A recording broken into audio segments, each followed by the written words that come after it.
Bien, ¿qué dice la definición precisa del límite? Si sea f la función definida sobre algún intervalo abierto que contiene el número x0, excepto posiblemente en el mismo x0. Entonces decimos que el límite de f de x cuando x tiende a x0 es L, y ya lo expresamos como lo sabemos. Límite de f de x cuando x tiende a x0, pues es igual a L. Y esto es si para cada número epsilon mayor que cero, ese símbolo que tenemos al inicio de esta frase, ¿sí? De este enunciado, es una letra griega llamada epsilon, epsilon mayor que cero.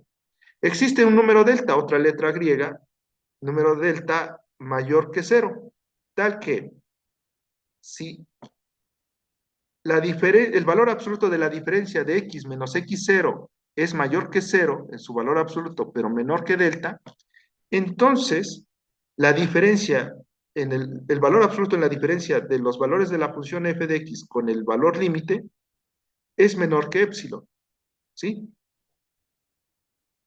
Bien, vamos a explorar esta definición precisa de límite. En la definición tenemos que el valor absoluto de x menos x0 es la distancia de x a x0 y que la diferencia, el valor absoluto de la diferencia de f de x menos L, pues va a ser la distancia de f de x a L. Esto es en el significado gráfico justamente del concepto de límite. Ya lo vamos a ver. El valor de epsilon puede ser arbitrariamente pequeño. La definición de límite puede expresarse en palabras como sigue. Que la distancia entre f de x y L puede hacerse arbitrariamente pequeña, tomando la distancia de x a x0 suficientemente pequeño, pero no cero, ¿sí? Bien, ¿qué significa que no sea cero? Bueno, pues que x no va a ser igual a x0, ¿sí? Por eso es que no puede dar esa diferencia de x menos x0 aquí en la definición precisa, x menos x0, x no puede ser x0. Por eso es que dice que el valor absoluto de esta diferencia debe ser mayor que cero. Si fuera x igual a x0, justamente ya no se tendría que el valor absoluto de esa diferencia fuera mayor que cero, o que cero sea menor que la diferencia, que el valor absoluto de esa diferencia. Bien.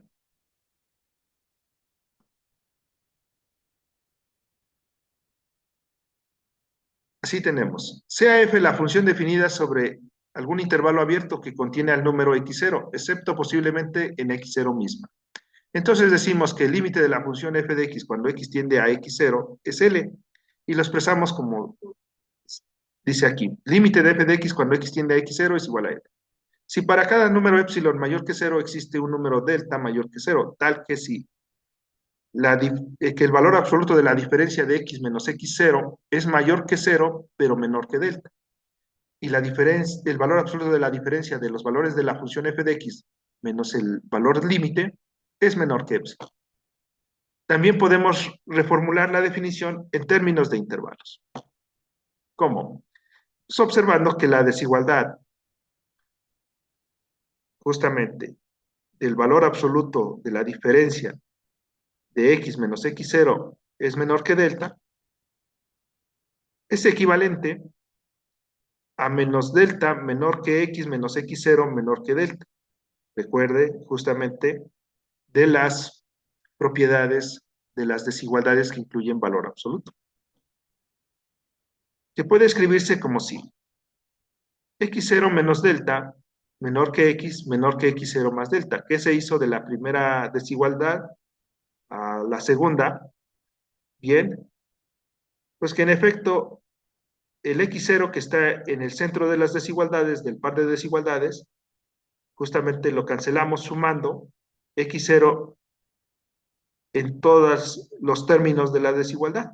X0 menos delta, x menos x0 más x0, pues se va a cancelar el x0 en la parte de medio, y luego vamos a tener del lado derecho x0 más delta.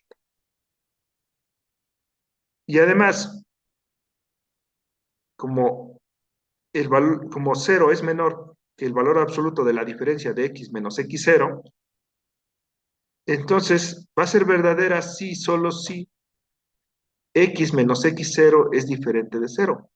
¿Cuándo es esto? Cuando x, por supuesto, es diferente de x0.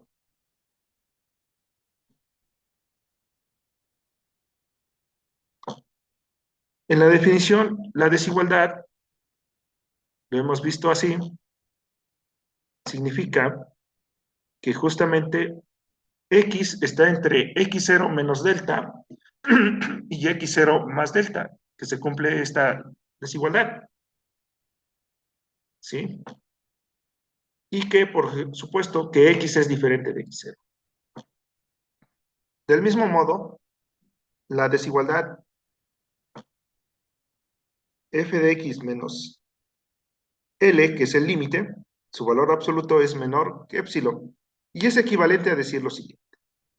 L menos epsilon es menor que f de x menor que L más epsilon, siguiendo el procedimiento para cuando el valor absoluto de x menos x0 es menor que delta. En este caso, puede darse que f de x es igual a L. Tenga en cuenta esos casos, cuando la función quizás sea una función, digamos, constante, una función como en el ejemplo 2, cuando h de x sí está definida justamente en todos los valores reales, pudiera darse ese caso. Aunque decimos que aquí para algún x diferente de x0.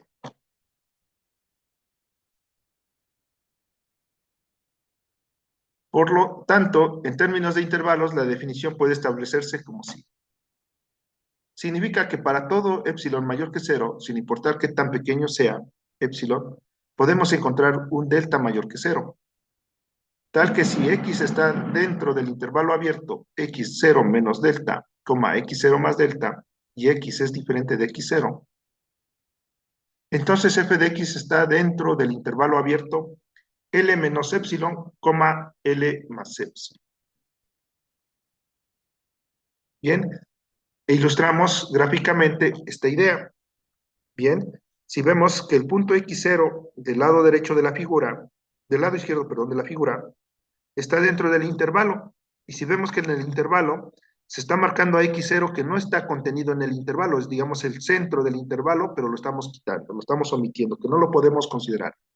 Y entonces al evaluar f justamente en ese x que está en el intervalo x0 menos delta, x0 más delta, su valor de la función va a estar justamente en un intervalo que contiene el valor límite de la función y que está contenido en el intervalo L menos epsilon, L más epsilon.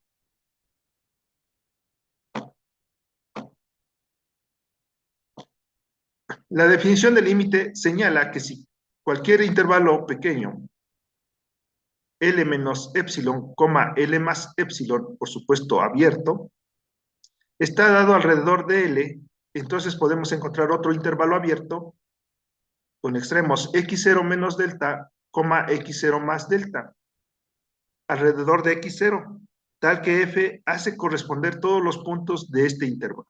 Bien, si observamos también los intervalos, son abiertos, porque justamente las desigualdades que incluyen el valor absoluto en la definición precisa del límite es una desigualdad de tipo estricta.